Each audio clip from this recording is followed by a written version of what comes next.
Alright, so in this video, we're going to quickly walk through how to track abandoned forms and partial entries from websites built with Framer.com.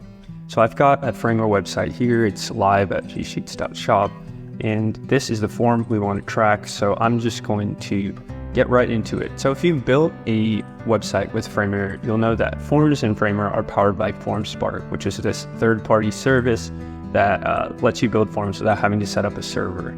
So the installation part is actually going to happen in Framer rather than FormSpark.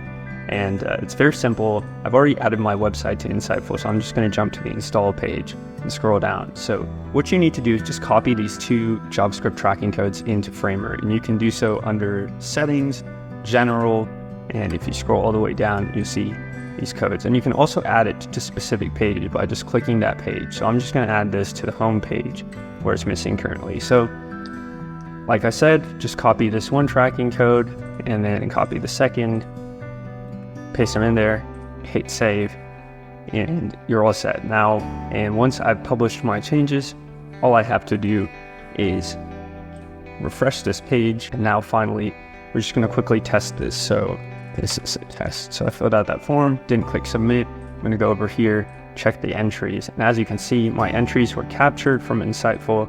You can also see the lead in Insiteful, and I'll get an email for this with all the details of where this person came from. So hope that's helpful. The steps are super simple. All you need to do is copy and paste and you should be all set. You can sign up for Insiteful free if you want to track abandoned forms and recover misleads from your Framer website.